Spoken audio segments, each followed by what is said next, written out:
അത് എനിക്ക് നിക്ക് നിക്ക് നിക്ക്, കൈമാറരുത് കൈമാറരുത്, ഇങ്ങോട്ട് തന്നാ മതി. എടാ ഞങ്ങള് ഒന്നും പറയണ്ട. രാധു, നീ സുധീർ വാങ്ങിച്ചോ.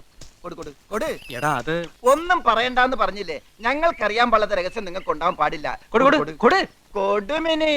ആ രാധു, വാ വാ. നീ അങ്ങോട്ട് ഇരുന്ന് വായിച്ചോ, ഞാൻ ഇങ്ങോട്ട് ഇരുന്ന് വായിക്കാം. ഉറക്കെ വായിക്കരുത്, കൺഫ്യൂഷൻ ആവും. രാധു, അതിനകത്ത് എന്താ? ഇതിലൊന്നുമില്ല, 0. ചിരിക്കല്ലേ, ഇനി നിങ്ങളുമായിട്ട് ഒരു ബന്ധവുമില്ല കുന്തുമില്ല. വരും വരായികളൊക്കെ സോറി എന്താ പറഞ്ഞ വരും വരായികളൊക്കെ നിങ്ങൾ നോക്കിക്കോ. രക്ഷപ്പെടട്ടെ എന്ന് എന്തെങ്കിലും പറഞ്ഞെന്നാ കളിയാക്ക. നിർത്തി, സകലതും നിർത്തി. Good bye. വാ ഇവിടെ വാടാ, ഞാനെല്ലാം ശരിയാക്കി കാണിക്കാം. വേണ്ട, നീ ഒന്നും കാണിക്കണ്ട. നിന്റെ പണി നോക്ക്. ഇവിടെ വരാനാ പറഞ്ഞ. ഇല്ല ഇല്ല. Good bye. Good bye. അവരെന്താ പിണങ്ങിപ്പോയതാ? ഏയ്, ഇപ്പൊ മിനിയെ ഞാനൊന്ന് തൊട്ടാ മതി, അവരിങ്ങ് വരും. പിണങ്ങി തന്നെ നിന്നോ. അപ്പൊ അവൻ തീർച്ചയായും തൊടും. അതായത് തൊടാതെയും പിടിക്കാതെയും ഉള്ള പ്രേമങ്ങൾ ഒന്നും പ്രേമങ്ങളെ അല്ലെന്നാ അവരുടെ മതം. അതിനിപ്പോ എന്ത് ചെയ്യാൻ പോന്നു? ഞാൻ മിനിയൊന്ന് തൊടാൻ പോകുന്നു, അവർക്ക് വേണ്ടി. എവിടെ? കുറഞ്ഞ പക്ഷം എന്റെ ചുണ്ടുകൊണ്ട് മിനിയുടെ ചുണ്ടിലൊന്ന് തൊടുന്നത് കാണണമെന്നാണ് അവരുടെ ഡിമാൻഡ്. അയ്യടാ, ഞാനിപ്പോ വിരലുകൊണ്ട് മിനിയുടെ ചുണ്ടിലൊന്ന് തൊടാൻ പോവാ. അയ്യേ, ഞാനില്ല.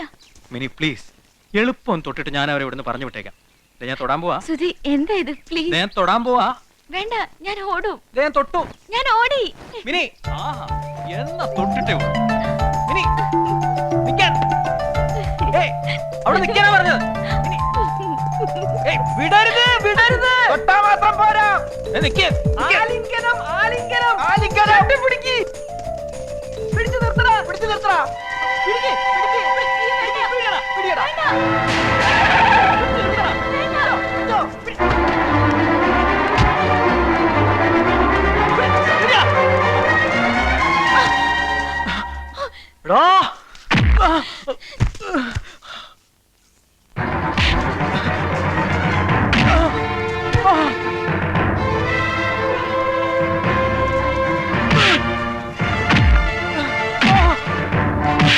രാജു, വേണ്ട, തല്ലിക്കോട്ടെ, ഇഷ്ടം പോലെ തല്ലിക്കോട്ടെ.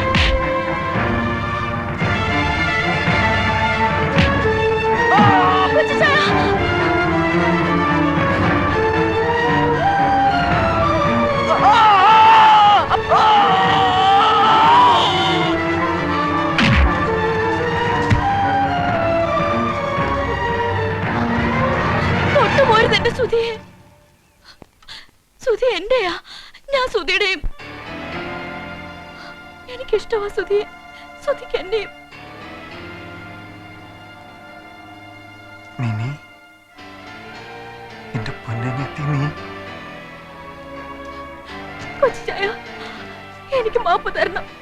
പറ, കൊച്ചുചായന്റെ എനിക്ക് മാപ്പ് തന്നു പറ.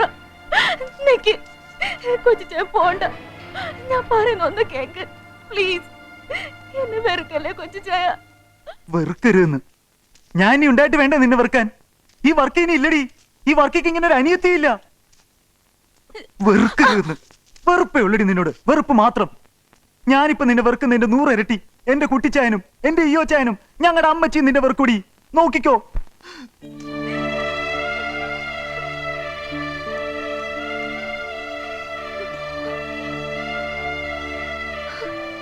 ഇങ്ങനെ ഞാൻ വിചാരിച്ചില്ല സുധി, ഇങ്ങനെയൊന്നും ഞാൻ വിചാരിച്ചേയില്ല. ഞാൻ എന്ത് ചെയ്യും? ഇനി ഞാൻ വീട്ടിലേക്ക് പോവില്ല സുധി. എങ്ങനെ ഞാൻ പോവുക? എങ്ങനെ ഇച്ചയന്മാരുടെ മുഖത്ത് നോക്കുക, അമ്മച്ചിയുടെ മുഖത്ത് നോക്കുക? വയ്യ, എനിക്ക് വയ്യ.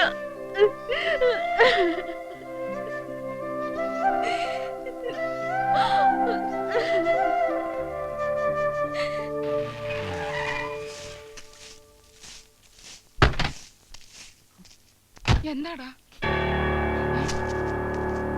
വർക്കി? എന്താടാ വർക്കി?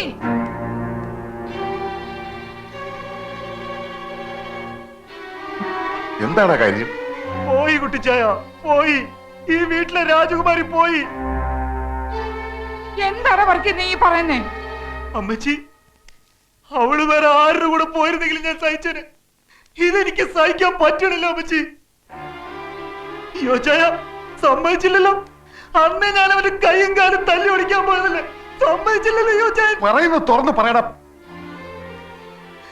ആ സുധി എന്ന് പറയുന്ന നാറിയുടെ മാറിൽ ചാരിയെന്ന് എന്നോട് അവള് പറഞ്ഞു. അവൾ അവന്റെ നടന്ന് അവര് തമ്മിൽ ഇഷ്ടമാണെന്ന്.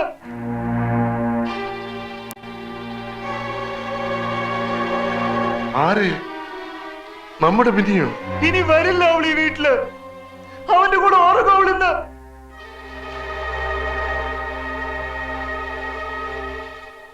എന്തിനാടാ തടിമാനന്മാരെ ഇങ്ങനെ നോക്കി നിൽക്കുന്നത്? പോയത് പോയില്ലേ, പോട്ടെ. എന്റെ അമ്മക്കൾ ഒരുത്തനും വിഷമിച്ചു പോരുത്. നിങ്ങളൊക്കെ അവളെ വേണ്ടതി കൂടുതൽ സ്നേഹിച്ചിരുന്നു ഈ അമ്മച്ചിക്ക് അറിയാടാ, ഈ അമ്മച്ചിക്ക് ഉറപ്പാടാ. എറിയടാ അവിടെ സാധനങ്ങളൊക്കെ എടുത്ത്, എറിയാൻ എടാ, പുറത്തെടുത്ത് എറിയാൻ.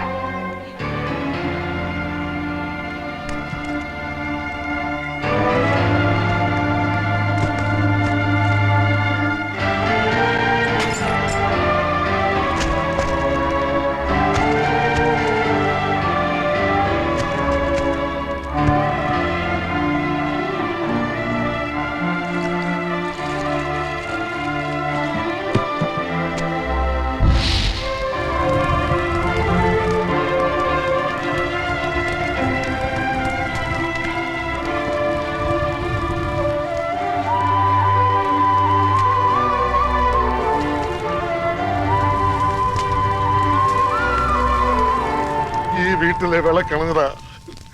അവള് പോയത് പോട്ടെ, പക്ഷെ അവളെ ഇറക്കിക്കൊണ്ട് പോയവരുണ്ടല്ലോ, അവന്റെ ശരീരം ഇതുപോലെ വെട്ടി നുറുക്കി കത്തിക്കണ്ടേടാ ഈ ചായന്മാര്.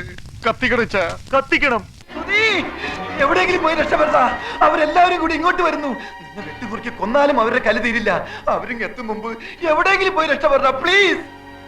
എടാ, എങ്ങോട്ടെങ്കിലും പോകാൻ. ഇല്ല, അവര് വരട്ടെ, ഞാൻ പറഞ്ഞോളാം. പേടിച്ചോടാണെന്ന് എന്നെ കിട്ടില്ല. ഞാൻ സമ്മതിക്കില്ല. നിന്നോട് പോകാനല്ലേ പറഞ്ഞത്. ശരിയാ സുധി, നീ എങ്ങോട്ടെങ്കിലും ഒന്ന് മാറ്. വാ സുധി, നമുക്ക് പോകാം. മിനി, വരാനാ പറഞ്ഞത്.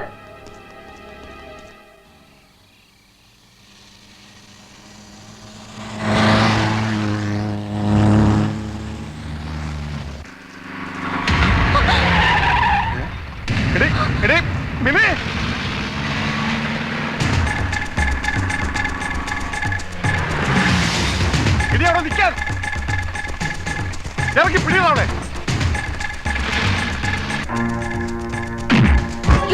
കൂട്ടുകാരൻ എന്തിനാ എന്നെ തല്ലുന്നേ? ഞാൻ എന്ത് തെറ്റാ ചെയ്തേ?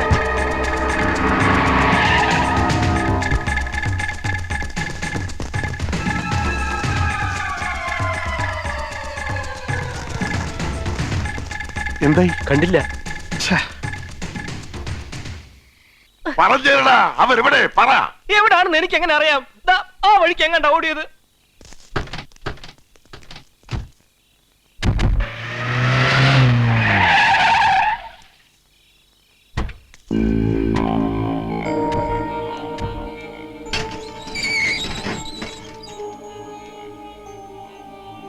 ആ സുധേഷ് കുമാർ എന്ന് പറയുന്ന ഒരു വീടല്ലേ ഇത്? ആ മക്കളെ കാലത്തീറ്റ കൊടുത്തു വളർത്തുന്ന തന്തയും തള്ളയും ഒന്ന് കണ്ടിട്ട് പോവാമെന്നതാ.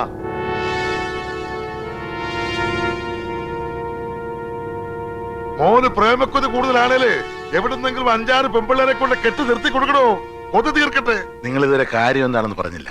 മോളെ പോലെ താഴെ വെക്കാതെ വളർത്തിയെടുത്ത് ഞങ്ങളുടെ പൊന്നനിയത്തിയെ തട്ടിക്കൊണ്ടുപോയി നിങ്ങൾ വളർത്തി വിട്ടിയ ആ പട്ടി. പുറകെ നടന്ന് മയക്കെടുത്തിട്ട് ഇപ്പൊ അവളെ കൂടെ ഒളിച്ചോടിയിരിക്കുന്നു അവൻ. വേണ്ട, ഞങ്ങൾക്കിനി അവളെ വേണ്ട, അവള് ചത്തുപോയി. പക്ഷെ അവനുണ്ടല്ലോ നിങ്ങളുടെ മോൻ, അവൻ എവിടെ പോയി ഒളിച്ചാലും വിടില്ല. വെട്ടി നുറുക്കി കൊല്ലും ഞങ്ങള്. അത് തന്തയുടെ മുമ്പ് വെച്ചായാലും തള്ളയുടെ മുമ്പ് വെച്ചായാലും ചെയ്തിരിക്കും. കരുതിയിരുന്നോ? പാടാ.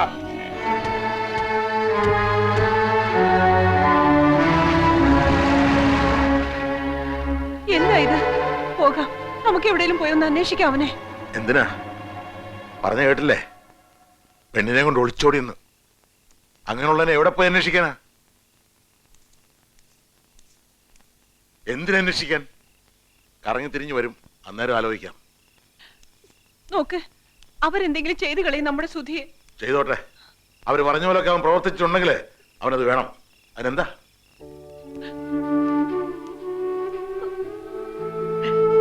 നീ എന്തിനാ വിഷമിക്കുന്നേ? വിഷമിക്കേണ്ടത് ഞാനല്ലേ തെറ്റിയത്. മോനെ പോലെ വളർത്തിയില്ല, കൂട്ടുകാരനെ പോലെ വളർത്തി. അതിന്റെ ശിക്ഷ. ആ വന്നവന്മാരുടെ ഭാഷ കേട്ടല്ലോ, അപ്പൊ മനസ്സിലായി കാണുമല്ലോ ആ അവള് എങ്ങനത്തവളായിരിക്കുമെന്ന്. എനിക്ക് വിശ്വസിക്കാൻ സാധിക്കുന്നില്ല. എന്നാൽ എന്റെ സുധി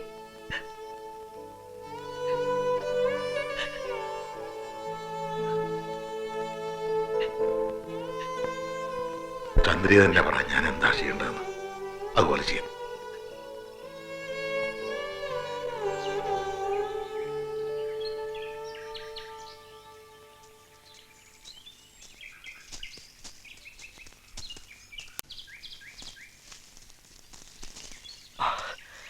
എടാ സുധി, ഈ നാട്ടിൽ നീ ഒരു നിമിഷം കൂടി നിന്ന് പോരുത്. കണ്ണി കണ്ടവരൊക്കെ തല്ലി കലി പിടിച്ച് നടക്കുക. അവര് ഉടനെ എങ്ങോട്ടെങ്കിലും പോണം, അല്ലെങ്കിൽ അവർ നിന്നെ തല്ലിക്കൊല്ലുന്നത് ഞങ്ങൾ കണ്ടു നിൽക്കേണ്ടി വരും. നിങ്ങൾ ഒരുമിച്ച് നടക്കുന്ന കാണാൻ ഒരു ഐശ്വര്യമായിരുന്നു. പക്ഷെ ഇപ്പൊ അതിന് നിന്റെ ചോരയുടെ മണം വരുന്നടാ. അതുകൊണ്ട് ഈ ബന്ധം ഞങ്ങൾ പോകൂടാ എന്റെ വീട്ടിലേക്ക്, എന്റെ അച്ഛന്റെ അമ്മയുടെ അടുത്തേക്ക്. ഒരു ചോരയുടെ മണം അവിടെ വരില്ല. എങ്കിൽ ഉടൻ പുറപ്പെടടാ സുധി. പോകാം സുധി, എല്ലാം പിന്നെ ശരിയായിക്കോളും. വാടാ വാ.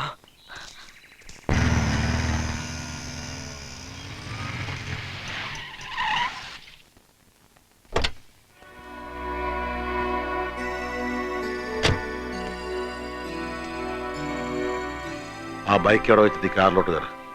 വാമിനി, നീ മാത്രം കയറിയാ മതി. അച്ഛാ മിനി. മനസ്സിലായി, അതുകൊണ്ടാ നീ മാത്രം കയറിയാ മതി എന്ന് പറഞ്ഞ. ഇല്ല അച്ഛാ, മിനി ഇല്ലാതെ അവളില്ലാതെ ഞാൻ വരില്ല. നിനക്കൊരു പെണ്ണു വന്ന് കാണാൻ വേണ്ടി കാണിക്കുകയും വഴിപാട് വിട്ട് അമ്പലത്തിൽ നിന്നും പൂജാമുറിയിൽ നിന്നും ഇറങ്ങാതെ ഉറക്കളച്ചിരിക്കുന്ന ഒരുത്തി ഉണ്ട് ആ വീട്ടിൽ. നിനക്കറിയാലോ, ഇത്രയും കാലത്തിനിടയ്ക്ക് അവിടെ മനസ്സൊരിക്കൽ പോലും ഞാൻ വേദനിപ്പിച്ചിട്ടില്ല. നീയായിട്ട് ആ വേദന കൊടുക്കാൻ ഞാൻ സമ്മതിക്കില്ല. അവള് കാത്തിരിക്കുന്നത് ലക്ഷ്മി പോലൊരു പെണ്ണിനെയാ, ഇവളെയല്ല. അച്ഛന്റെ അടുത്ത് ഞാൻ കെഞ്ചി യാചിക്കാം, മിനി ഇല്ലാതെ ഞാൻ വരില്ല. കൊണ്ടുപോകൂടാ നിന്നെ. ഇവളെ കൊണ്ടുപോയി അവിടെ ചേട്ടന്മാരുടെ മുമ്പിൽ എറിഞ്ഞു കൊടുക്ക്. തൊട്ടുപോരുത് എന്റെ പെണ്ണിനെ. കൊണ്ടുപോകാൻ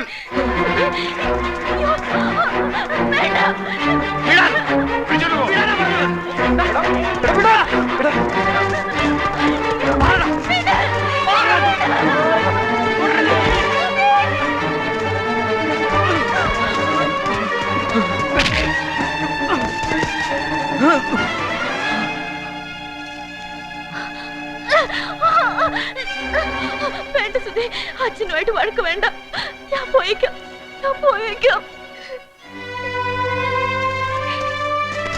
നിർത്തടാ, നിർത്താൻ. നീ കാറെ കയറുന്നുണ്ടോ? അമ്മയെ കാണിക്കാനായി ഞാൻ കൊണ്ടുവിടുന്ന എന്റെ പെണ്ണാ ഇവള്. ഇവളില്ലാതെ ഞാൻ വരില്ല. ഇവളില്ലാതെ നീ വരും. നിന്റെ അമ്മയോട് ഇരിറ്റ് സ്നേഹം ഉണ്ടെങ്കിൽ, നീ ആ അമ്മയുടെ വയറ്റിൽ തന്നെ ജനിച്ചതാണെങ്കിൽ ഇവളെ ഇവിടെ വീട്ടിൽ കൊണ്ടാക്കിയിട്ട് ഇന്ന് വൈകുന്നേരം നീ വരും. ഇല്ലെങ്കിൽ ഇവിടെ ആങ്ങളമാര് നിന്റെ കഴുത്തറത്ത് മുമ്പിൽ കൊണ്ടിട്ടാലും ഈ കണ്ണിന്ന് ഒരു ഇറ്റ് കണ്ണീര് വീടില്ല. നീ നോക്കിയോ.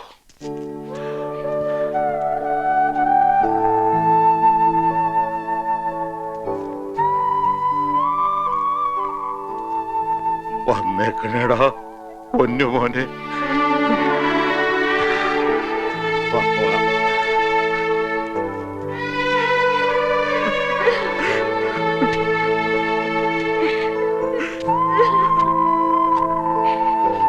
സുധി, ഇനി നിങ്ങൾ എങ്ങോട്ട് പോകും?